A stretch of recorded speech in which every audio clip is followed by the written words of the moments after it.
Hi ladies and gents, Pond here with another video for Rise of Empires, Ice and Fire. Thank you so much for your previous likes, comments and subscriptions to the channel. If you haven't subscribed already, why not click on that button and ring the bell so you can get notifications of whenever I'm dropping content on the channel. And now onto the topic of this video, and with Eidolon conflict quickly approaching for those of us in the oldest states, of course we are going to find out the two new heroes we have this season. They are the two SX heroes. This is my first look at them, so if we scroll into our hero menu and have a look down to the new heroes, the ones that you haven't recruited, we're going to see that we have two new heroes here. We've got the Eidolon and the Scarlet Reaver. So first off, we're going to have a look at the Eidolon. Eidolon actually is another word for phantom, so just a little bit of info there. I actually have researched that. And interestingly, his other name is Casper, so he's a hooded kind of figure. He's got some double kind of crossbows there, and quite a neat feature is that it's actually a dynamic image. I think the devs have been working quite a bit on this. You can see that he is an archer, of course, and he is a defense hero. So this hero excels at taking punishment suitable for front row squads.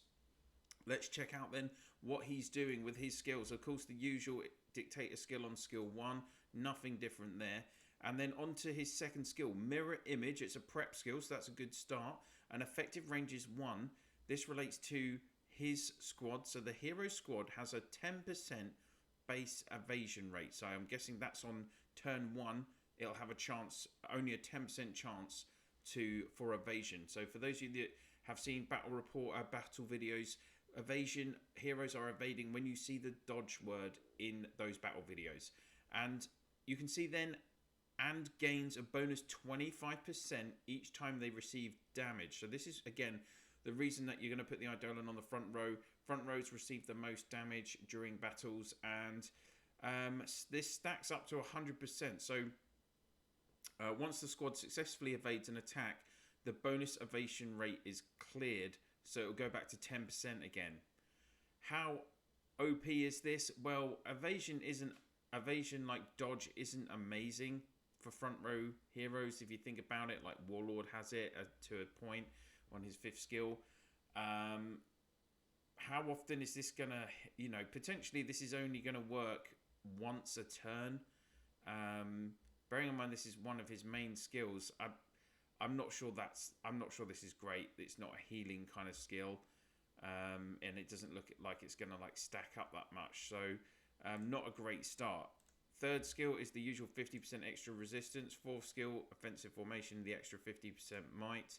And then onto his 5th skill, leeching shot, combat skill, effective range of 2. So already kind of my issue with this is a combat skill. Obviously it can be silenced and suppressed by many of the heroes in the game. And you're looking at only a 40% chance as well, which, considering how far we are into the game, nearly 3 years into the game, you'd think these kind of later level heroes, you might see a better level of percentage with this. Now, okay, potentially the Eidolon might be paired with the Warden, and Warden is going to boost that chance, I guess. And let's have a look at what it's going to do. So this is why it's an effective range of 2. It's targeting 2 other friendly squads. Siphon 60% might and resistance from 1 random enemy squad. So let's just break that down. You're taking 60, it's giving 60% might and resistance to 2 friendly squads. So they're both gaining in total 120% buff.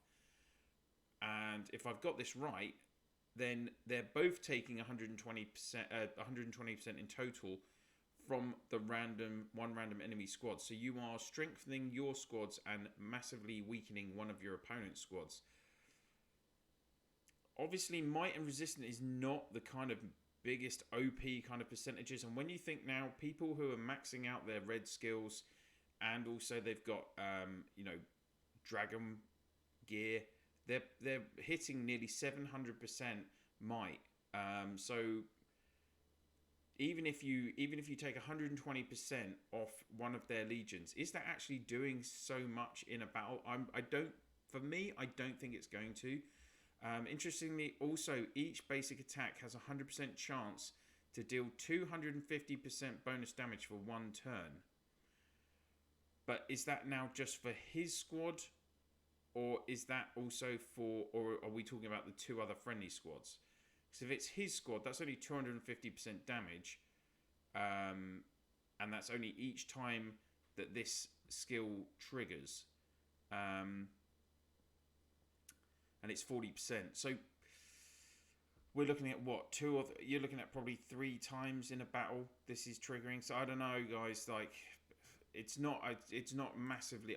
He's not kind of end game for me, if I'm honest with you. Let's have a look at his 6th skill, Archer Awaken.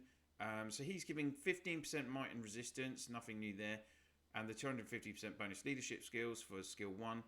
He does have the extra 15% HP, so another indicator to you all that he should be on that front row. And then let's have a look at skill 7. It's actually might, not resistance. I guess with archers, you're always looking to do that extra damage, so that's fine. And then let's have a look at his 8th skill. Different colour here. Guerrilla Tactics. It's another prep skill. Effective range of 4. And this hero squad has a 33% chance to recover 26% troops. Okay, sorry. Let's look at the maxed. This hero squad has a 33% chance to recover 80% troops after a successful evasion.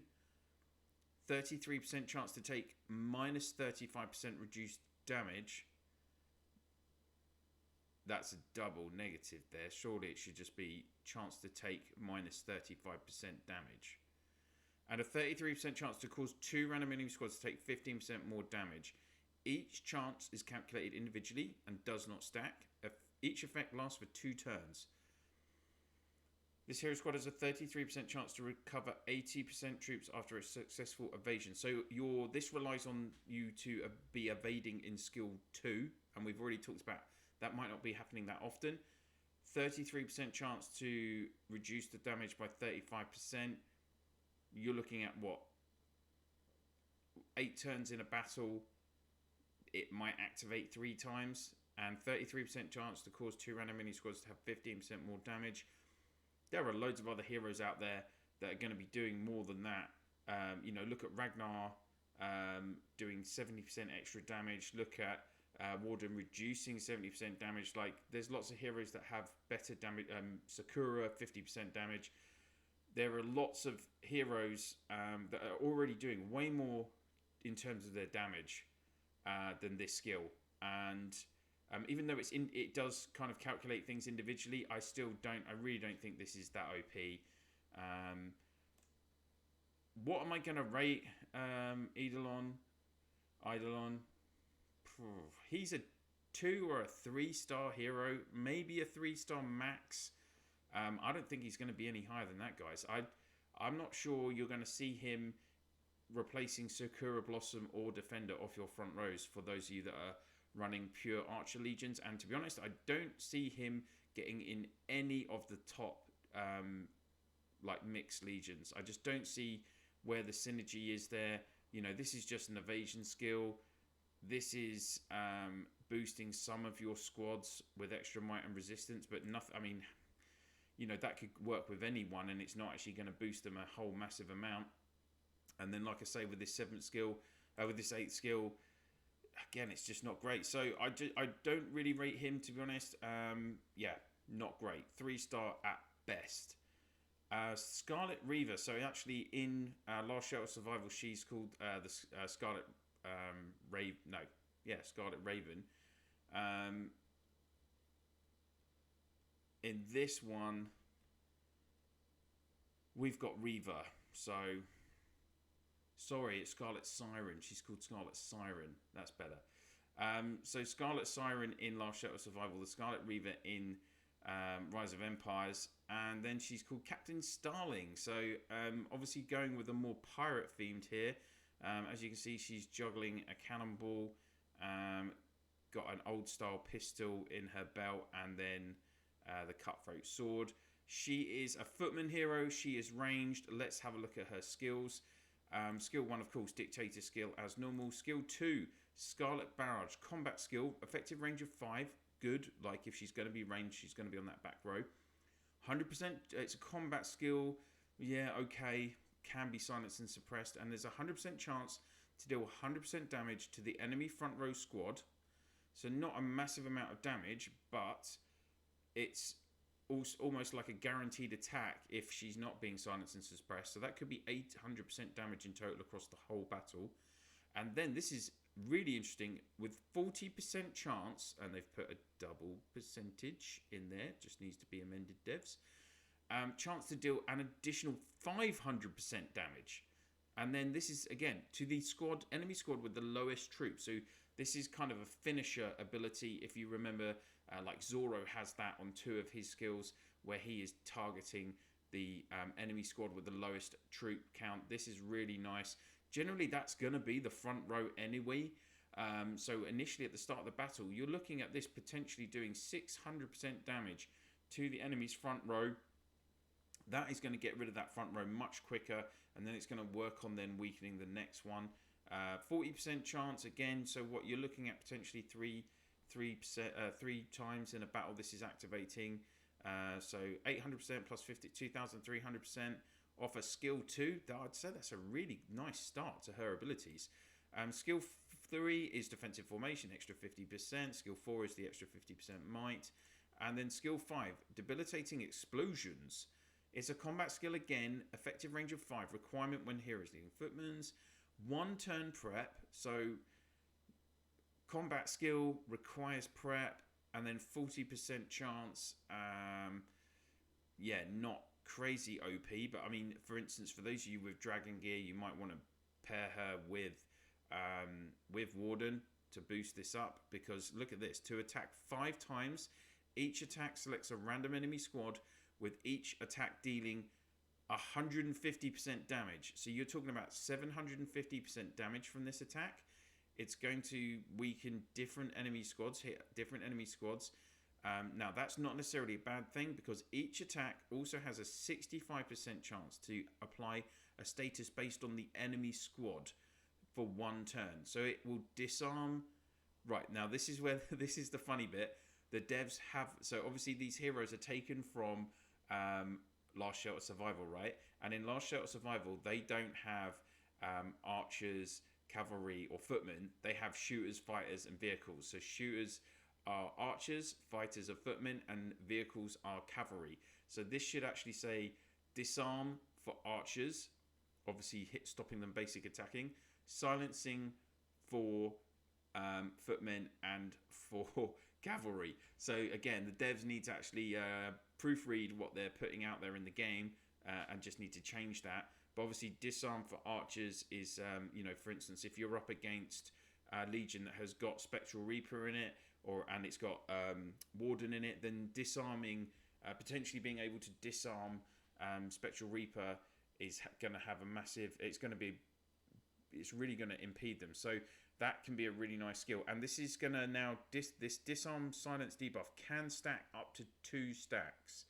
So as you can see, it can, each time that it's attacking 5 times. So if you attack the same squad twice from the first section of the skill, and then actually this second part of the skill can activate twice and stack. So yeah, I mean, if you're that could have a big impact if you're silencing some of those, someone like Living Saint, or if you're like disarming Jade Eagle or Spectral Reaper, that's going to be good. So a nice skill there as well. I think it's pretty good. 6th skill, extra 15% might and resistance, the extra 250% bonus for skill 1, and then 15% extra damage, as you would expect for a back row killer hero. She's increasing her damage there, and then the extra 40% might on the 7th skill. So let's have a look at our 8th skill, Flames of Truth. It's a prep skill, so nice, it's going to activate. And here we go, effective range of 6 people. Why is that important? Well, don't forget, Spectral Reaper on archers, he has that extra range on his 8th skill. So this means Scarlet is the only hero that if you put her in the back row, she can reach Reaper. So on this now skill has on turns 1, 4, and 7, it's going to set burning status on 2 random enemy squads for 2 turns, dealing 150% damage on each turn. This hero squad gains 35% countering against cavalry. Again, they've used the wrong terminology. They've put vehicles, but it is cavalry. So that's nice because it's actually you're countering against what you're weakest against. So footmen are weakest against cavalry. So this is actually giving them a bit of an extra boost, really. And then all allied squads deal plus 50% skill damage against burning targets. That is big. That is a big addition at the end. So set burning status on 2 random enemy squads for 2 turns. Now, again, it just depends on how this is going to work. Usually, footmen are obviously taking, are going after cavalry, for instance. So, if this is only, if they're counting that as, so if they're going second on turn 1, and they're counting the 2 turns as turn 1 and turn 2, then obviously this is only going to work. This would only work on turns 2, 5, and 8. It's highly unlikely you're going to be going first because of the combat speed. So potentially it's not as OP. I mean, you would having it if this was actually if this is affecting turns 1, 2, 4, 5, 7, and 8, and you're giving 6 turns of an extra 50% skill damage, that would be huge. So I don't think it's going to work like that. I think it's going to be 3 turns of this extra 50% skill damage, but that's still really nice. So Scarlet Reaver, I think she is very good. I think she's the best back row footman hero we've had in the game, and I would definitely give her. I don't think she's top OP. I don't think she's in that bracket of the top kind of 8 or 9, 10 heroes in the game. But I think she's very close to that, and I would definitely give her 4 stars out of 5. And out of the 2 heroes, I think there's no comparison. Like, Scarlet will be in the top footman legions for sure. She will replace Valkyrie in those top footman legions, and she has the potential as well to be working well with a lot of other. She's doing a lot of damage. She could potentially work in combinations, like I already touched on, with Warden, and then with another front row footman hero. So yeah, I really think she's a good hero, and you're going to see her in a lot of kind of those people that have got 5 sets of Dragon Master gear. You will probably see her working in one of those squads for sure. And yeah, I think she's going to be a really good addition to the game, and I'm definitely going to be trying to get her. In terms of on the season hero, which groupings they're in. So Scarlet is going to be on the Warden, Lawman, Spectral Reaper, Ragnar banner when it comes to rewards, and then Eidolon is on the Valkyrie Defender banner, the Avalanche banner. So 2 new heroes for us, guys. Obviously, we're going to be able to recruit them very soon from the 21st of June. So I will be doing a recruitment video that day. Whether I go for either of these 2 right now, obviously I need more copies of Warden in my main. So I'm probably, to be honest, going to keep with the SX6 banner if it's available in that first week. Just because, again, like this guy, Casper, is just not worth it. While Scarlet, I think, definitely is, but it's like 50-50. And obviously, I'm still 50-50 on the other banner because I finished Warhammer. So I think that's what I'm going to be going for. Still pushing for Warden rather than going for who in my mind is a 5-star hero.